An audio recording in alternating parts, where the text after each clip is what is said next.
우크라이나군의 영토 탈환을 위한 반격이 거센 가운데 강제 징집을 피하기 위한 러시아 젊은이들의 탈출 행렬이 이어지고 있습니다. 또 태국의 한 어린이집에서는요, 총기 난사 사건이 발생해서 어린이 등 30여 명이 목숨을 잃었습니다.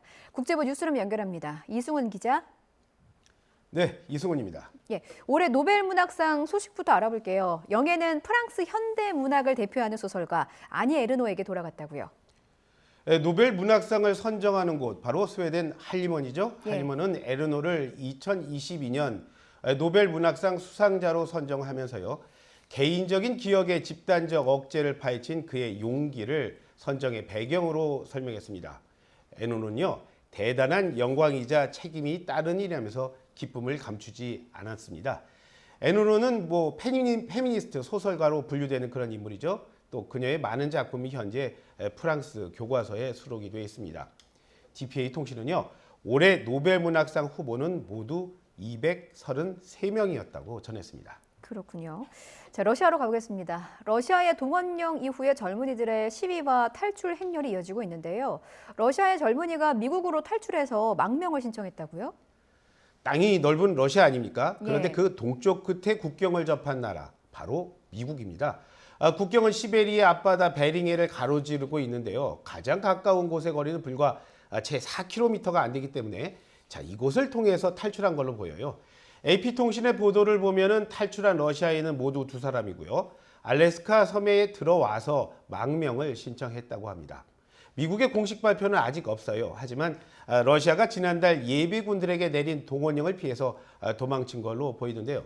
러시아의 동원령 발표 뒤에 징집을 피하려는 러시아인의 주변국 탈출, 화면에서 보시는 것처럼 이어지고 있고요. 예. 그러다 보니까 발트 3국, 라트비아, 에스토니아, 리투아니아죠. 이들 나라들은요, 이 사람들 오는 거 막기 위해서 국경의 문 닫을 정도입니다. 예, 그만큼 최근에 전황이 좀 러시아에 불리하게 흐르고 있다, 반증이 될 것 같은데요. 러시아군 지휘부를 질타하는 목소리가 곳곳에서 터져나오고 있죠.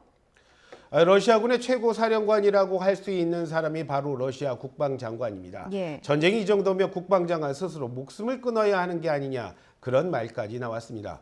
이러한 극단적인 말을 공개적으로 한 사람은 바로 러시아가 합병한 헤르손주의 행정부 부수반이에요. 전선의 군인들 지금 영웅적인 행동 보여가면서 죽어가고 있는데 모스크바에 있는 별들 그리고 관료들 지금 전쟁이 벌어지고 있는 현장에서 어떤 일이 벌어지고 있는지 제대로 이해하지 못한다면서 그런 말을 했습니다. 예. 반대로요. 우크라이나군은 남부 헤르손 중심을 향해서 지금 진격 거듭하고 있어요.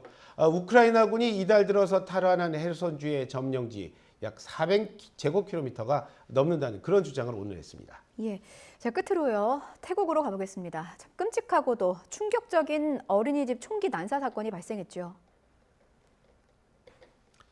어제 발생한 총기 난사 사건으로 숨진 사람 지금까지 어린이 22명을 포함해서 모두 38명으로 확인이 됐는데요. 예. 희생자는 더 늘어날 가능성이 크다는 게 현지 언론의 보도입니다. 사건이 난 곳은 태국 북부의 나클랑이라는 곳인데요. 용의자는 그 마약 관련 혐의로요. 올해 초에 해고된 전직 경찰관 34살의 빠냐 캄납이라는 사람입니다. 그는 자신의 아이가 다니던 어린이집에 들어가서 이런 끔찍한 일 저질렀다고 하는데요. 예. 어제 범행 역시도요. 마약에 취해서 버린 걸로 보인다는 게 바로 현지 경찰의 말입니다. 용의자는 범행 뒤에 집으로 돌아가서 아내와 아들 총으로 쏴서 숨지게 한 뒤에 스스로 목숨을 끊었습니다. 태국은요. 허가를 받으면 총기를 가질 수 있는 나라라서 총기 관련 범죄가 적지 않게 일어나고 있습니다. 예. 자, 우크라이나 전쟁의 여파로 올겨울 에너지 대란을 고민하고 있는 곳이 바로 프랑스 정부입니다. 이제 공공기관 내부 온도를 섭씨 19도로 제한하기로 했습니다. 또 화장실 갈 때는요, 속을 닦을 때는 반드시 찬물만 쓰도록 했고요. 고속도로에서 기름값 많이 드니까 시속 110km 넘어 달리는 것도 단속하기로 했습니다. 지금까지 국제부 뉴스룸입니다.